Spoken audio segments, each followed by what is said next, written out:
You're listening to BizQuik. This is where Julie and Corey provide quick and useful information to small business owners. BizQuik is the podcast where small business owners get to showcase their businesses and receive expert advice and guidance in areas many entrepreneurs struggle with. And you, the listener, get solutions, tips, and tricks on real-world topics that many small business owners face. Julie and Corey are the experts small businesses hire when they need solutions. And the BizQuik podcast is just one way they deliver those solutions. Let's start the show.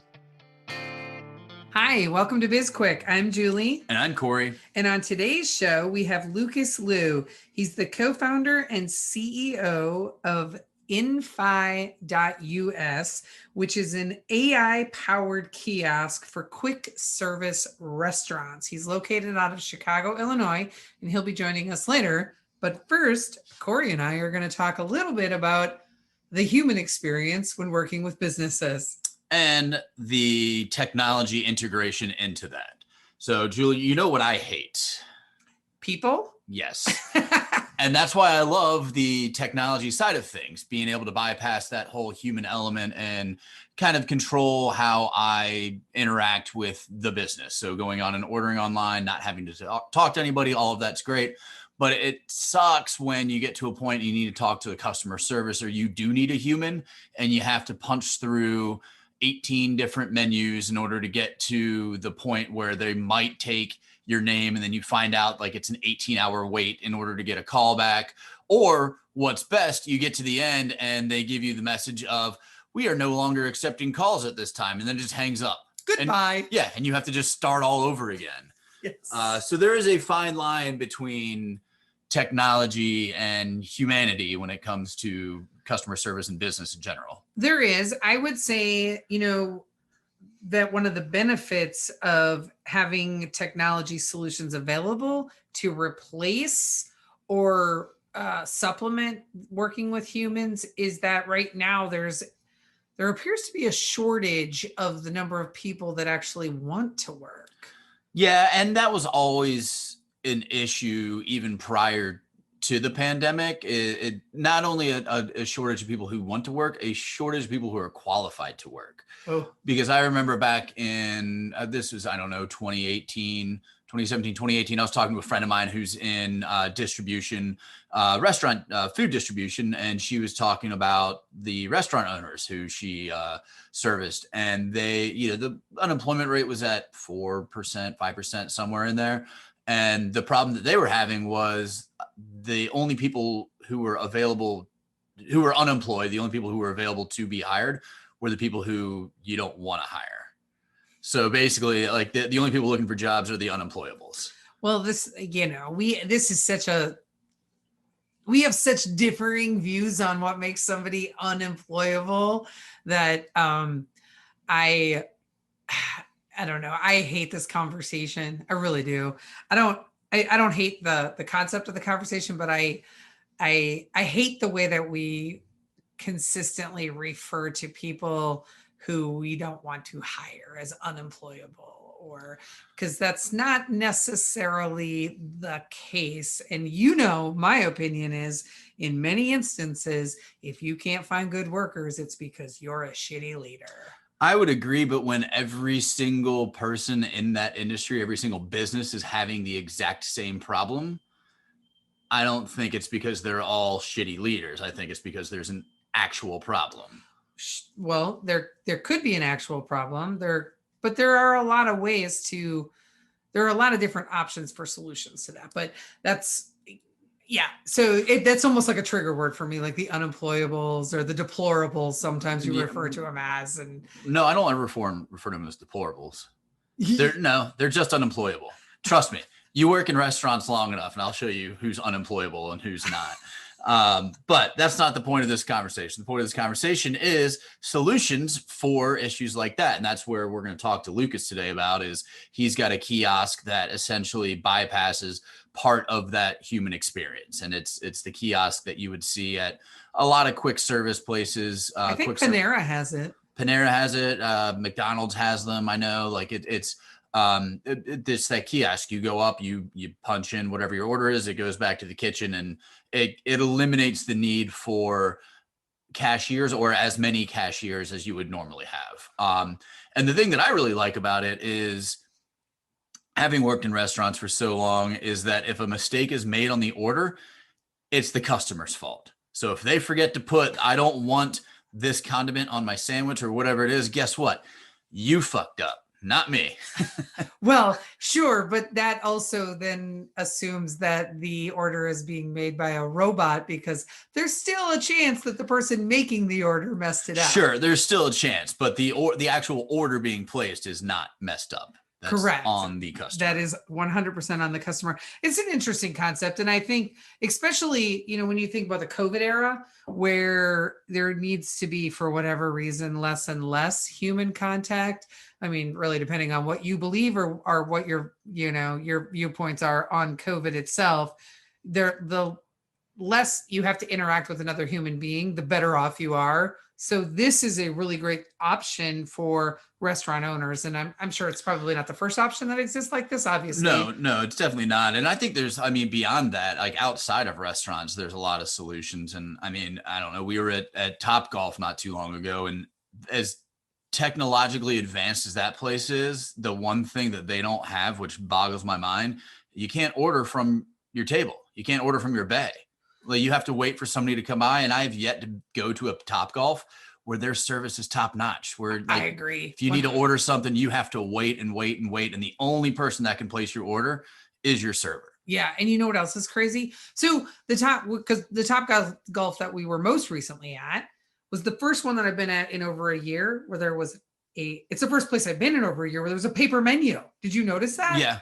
And I thought, oh, this is so nice. I've missed this. See, I'm on the other side. I like just scanning it, and from a waste standpoint and all of that, and you get the sticky menus, and the edges are frayed and all of that. And being a business owner, a restaurant owner, you don't want to throw that away, because that costs 75 cents, and that adds up over the year, every time that you're throwing away and re-laminating a new menu. So I know, I just don't have to dig my glasses out of my purse when there's a menu in front of me, versus having to look at one on the screen of my phone. And I'm like, what is that? Yeah. What am I ordering? Expand and zoom in. I still have to use my glasses on my phone, but I agree with you that ordering from the table is a nice feature for places like Topgolf. Yeah, because you're not going there for the customer service experience. You're going there to have fun with your friends, to hit golf balls and eat and drink. You're not sitting down at a table and all of that. So yeah, I think there's certain places, businesses, where it makes sense to have that. But then there's other ones where, obviously, if you go to a nice sit down restaurant, you don't want a kiosk at your table and a white tablecloth. Right. You do not. You do not. You're right. I really want to trash talk about who won at Topgolf, but I feel like that would backfire on me. So we're not going to do that. Yes. We should probably get going and bring in Lucas and start that conversation. Yeah. I'll be interested to see what his story is and what solutions he has to offer. Yeah, me too. So we'll be back with Lucas right after the break. Hey everyone, we wanted to tell you about our latest course, Foundation 52, that is now available through our website. This course is built to provide tools and techniques every week of the year, and it's designed to improve your small business. If you're thinking about starting a business, this is a great resource for you as well. We walk you through sales, customer service, disaster planning, growth strategies, and so much more. Head on over to sbpace.com to sign up today. All right, and welcome back to the show. We have Lucas Liu on. He is the co-founder and CEO of Infi. He's out of Chicago. Welcome, Lucas. Hi, good to see you guys. Good to see you too. Thanks for coming on the show. We're pretty excited to talk about your software that you've created. The software and hardware as well. Yeah, the technology. Yeah. Thanks. My pleasure. So you own a company and you create kiosks and you create the software for especially quick service restaurants to improve that customer experience on the ordering side, on the front end of things. Can you tell us a little more about that? Yeah, sure. So before I doing this technology businesses, I was in the restaurant industry. I opened a restaurant and bar in Chicago, Chinatown. And while I was there, I was heavily involved in the operation, and I see labor cost is one of the biggest issue for if you're running a business, a restaurant especially. And a lot of my friends, they facing the similar problems, and they are looking for some good solutions. But most of the solution they can find from the market has significant flaws that cannot really help them, or the price is too expensive, because most of the good solutions are targeting the national level franchise. So if you're a small business, they don't have a good solution for you. So since I have a technology background, so I'm like, okay, I will try to solve this problem with my knowledge and my experience. So that's why I'm start doing this startup. Yeah. Wow. So you developed this specifically as a solution for small business owners, and you started working on this long before COVID hit, right? Not too long, 2019. So 1 year before COVID hits, basically. Yeah. But good timing on your part, because there was probably high demand for your product once people started facing all sorts of issues with labor force and needing to be able to have more touchless solutions.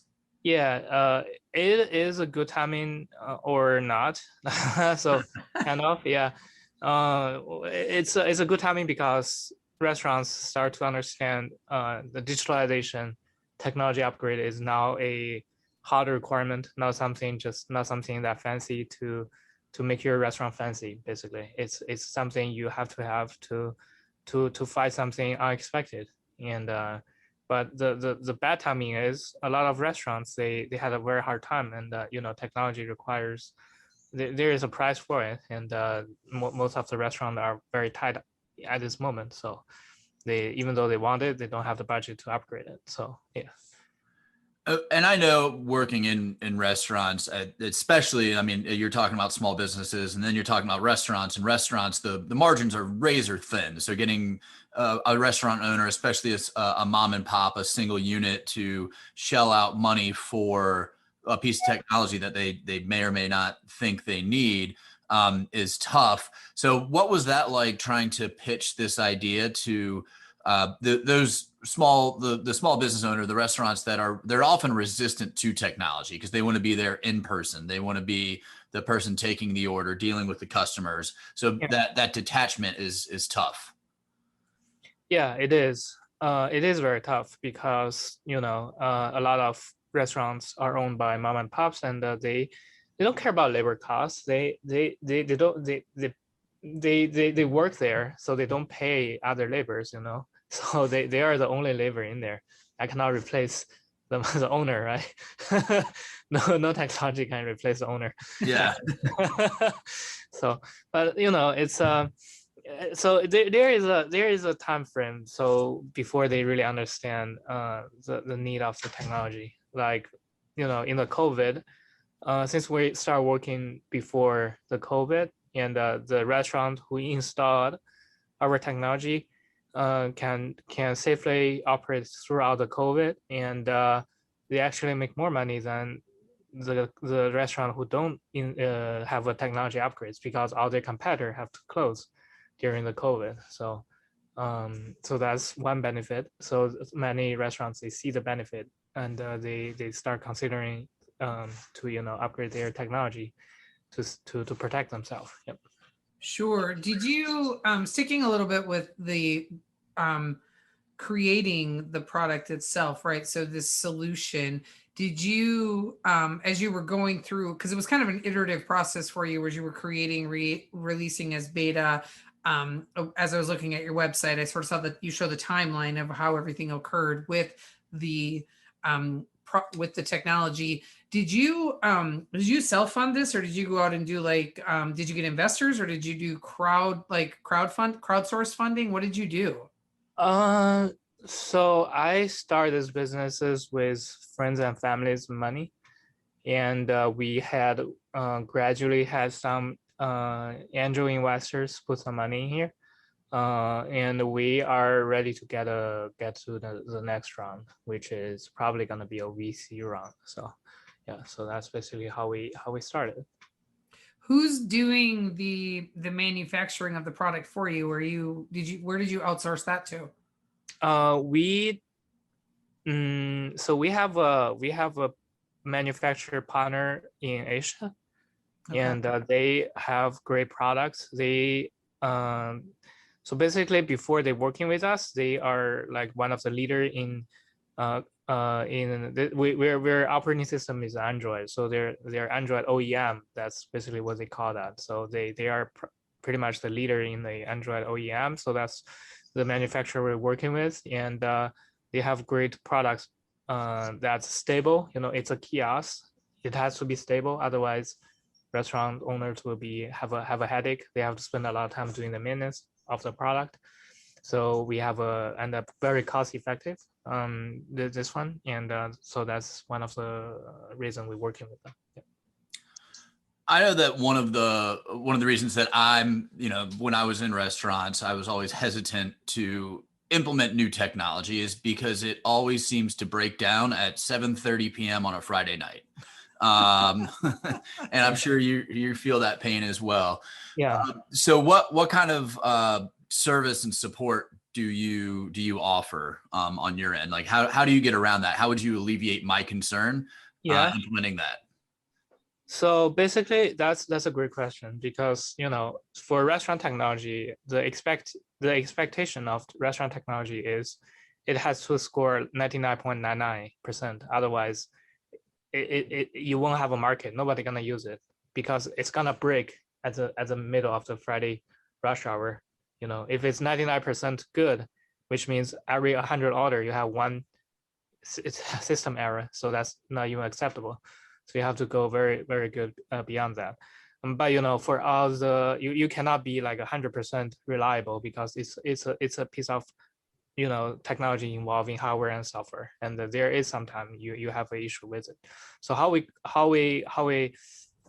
do it is we make sure all our devices are remote controllable, so that and at the same time we have a real-time reporting system, so that all our machines, they are reporting to our server in real-time basis, and we integrate our real-time reporting with a mobile app on our end. So it sends us notifications if something goes wrong in a certain restaurant. Say your restaurant, the printer is stuck, so it's gonna send a message to the customer service people, and then they will remote control your machine and fix that problem if they could, or they will be there and get ready because they know you're gonna call us, because you probably don't know what's going on, and then they will get ready, and then they will tell you what's going on, and then you can fix that right away, very quick. So that's basically how we do it. Yeah. That's fantastic. Yeah. I want to make sure that we have adequately described or provided the detail of what this technology does, because I'm not sure that we covered that. So we know that it's a kiosk system for restaurants, but you place orders on it? Is it point of sale where you're paying? Does it notify the busboy when a table needs to be bussed? What does it send the orders into the cooks in the kitchen? Like, what does the technology do? What problems does it solve? So I'll do a brief introduction. So it's a self-order kiosk for quick service restaurant, very similar to what you guys see in McDonald's, in Taco Bell, where they already the big touch screen. So people can order on the touch screen, and the order will be sent to the kitchen. And how we do that is we integrate our kiosks with different POS systems. Currently our biggest partner is Square. So we integrate seamlessly with Square. So our order. So how you use our product is you get our product, then you log in your Square account on our machine. So our machine will sync up with Square, and all our orders will go to Square, and Square will send those orders to the kitchen. So if you get our machine, the only thing you need to get is a kiosk. You don't get anything else. And the payment processing is also through Square, through our partner. So we don't do the payment processing. It's the same processing company with the whoever you're using. It's consistent with the POS. And what we're focusing on is we make sure customer we have a great recommendation system, so customer knows the sales insight of the owner. So we pretty much want to make sure our kiosk is a good salesperson. You know, it's where people order. So you want to make sure it's a consistent. Doing the upsells, it's consistent. Doing the recommendation, it's consistent. Implement your menu. Say you have a combo, so we make sure your combo is implemented correctly. You have a promotion going on. You want to do like buy one get one free. It's consistently implemented in the kiosk. You buy this and you get the other one free, and people get it very quickly, and then they can order it. And the benefit of using the kiosk, of course, it increases your overall capacity of the restaurant. Say you used to only have one register, now you have one register and 3 kiosks. So you can basically take more orders in your rush hour, right? So the restaurant can make more money during the same time and with less spending on the labor, which makes sense, right? You if you want to have 4 registers, you need to have 4 person. Right now you have 1 person and 3 kiosks. So that's basically the benefit. And also customer order, when they order on the kiosk, they spend more time exploring the menu. So they incline to order more. So the data shows the average ticket size increase at least 15% after a restaurant install the kiosk. So that's the other thing great for the restaurant to have a good ROI, a return on their investment. They invest on the kiosk, they want to see some returns, right?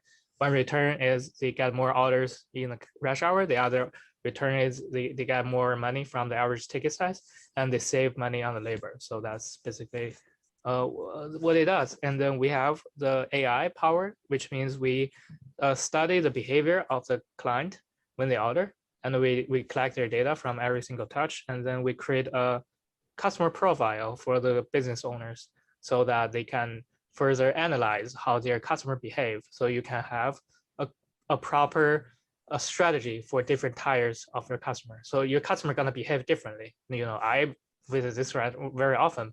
Maybe Corey don't visit this restaurant, or he visit only once a week. I only like 6 times a week, something like that. So my strategy, the customer strategy to me and to Corey will be different. So we can create a customer profile and then provide that to the restaurant owners.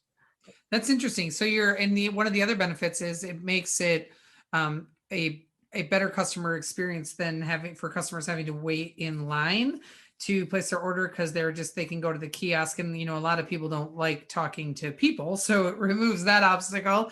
Although I'm not going to lie to you, Lucas, I had to use some, I had to expand my mind a little bit, because I don't know the last time I was at a McDonald's or a Taco Bell, so I didn't know that they had touchscreen ordering at either one of those. Oh yeah, they're I had no idea. Slowly getting rid of the front end, the cashier there. Back to the AI though, Lucas, the reporting and all that. Do you help the business owners interpret that data? Do you help coach them in terms of, hey, maybe this item should be above this item, or you should offer this combo because people are more likely to order these 3 items together, stuff like that? Yeah, we the AI take time, but that's where the power of AI. So that's gonna definitely be the benefit. Yeah, we do coach them. Yeah, like right now we collect the data, and our AI hasn't become a full product yet. We didn't implement how those data can be useful to the restaurant owners, but if they ask us, we can provide them some insights at this moment, for sure. Yeah. Because we do like those business. Yep. Oh, sorry. Can you easily calculate ROI for potential customers if they're kind of on the what's the word I'm looking for? if they're unsure, if they're undecided if they should buy or not. It totally depends on how busy their businesses is. If they say, if this restaurant, so the busier the restaurant is, the more benefits they see from the kiosk, basically. Or if they say, like, I'll give you some example. Like, I have a client, before he purchased a kiosk, he's like, oh, my maximum months I can do 70,000 per month. And then he got 3 kiosks, then boom, he got 10,000 a month. So that's 30,000 increase revenue. So that's definitely gonna worth the money they put in on the kiosk, And but some of our clients, they are like, oh, I wanna save some labors. I got 1 kiosk and I put it there. But then as a time being, they see customers coming in, and since they are not busy, then the customer coming in, then they look for the people, and then some of them will be like, oh, I don't think the kiosk helped me that much. But it totally depends on each individual restaurant. So I really don't have a like hardcore number say this is a return of investment. But what I want to say is I don't want to like just sell this idea to just tell everybody, hey, you have to get a kiosk at this moment. But I do want to say it worth to try. Yeah. And our pricing is very friendly. We have a leasing plan, so if you are not sure, you can lease it for like a year and see if it helps. If it doesn't, you can return it.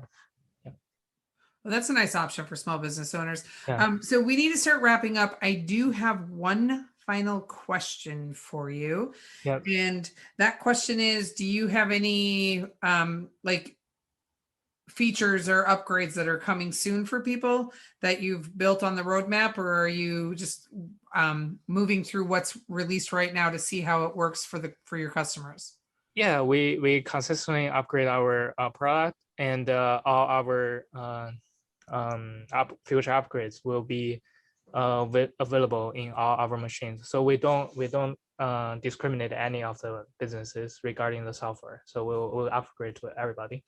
And the next coming feature will be the loyalty program. So basically, customer can accumulate points on the kiosk when they order, and then they will see their points, and then they can redeem something with their points on the kiosk. So it's like a very good, very intuitive interaction between the restaurant and the customer, and to increase the retention of the businesses. Yeah. Well, that's nice to work in the loyalty program. That's smart. Well, Yeah. Thank you so much for joining us. We really appreciated having you on the show today. Can you tell our listeners how they can find you? Go to our website, infi.us, infi.us. That's the best way to reach us. And there is a number they can call. And we have, our company is not big, so we only have a small options to select, and one of the option is me. So Well, we can appreciate that. Yeah. If you pick the right option, you'll get to me. Yeah, we also only have a very small number of options to select from. So, all right. Well, thanks for joining us, and we'll put that information in the show notes for our listeners. And special thanks to our listeners for tuning in today. And thank you. Yeah, and be sure to reach out to us. You can learn everything you want to learn about us and our podcast on sbpace.com, and you can connect with us on social media. We're on LinkedIn, Twitter, Instagram, and Facebook. Yep. And while you're out on the internet, go ahead and subscribe to our podcast. Subscribe and like it. And oh, hey, give us a review. Yes, and you can reach out to us about any topics you want to cover. If you want to be a guest, we've got a form out there you can fill out. You can shoot us an email, info@sbpace.com. You can reach out to us. Just let us know. And while you're on our website, be sure to click through to Amazon to buy our book, Seriously Now What? A Small Business Guide to Disaster Preparedness. It was a #1 bestseller on Amazon, and we have a digital workbook download available. Yes, and if you've already purchased and read our book, go back to Amazon and review it, because like I said before, we like feedback. I'm Julie. And I'm Corey. And this was BizQuik, helping small businesses across America.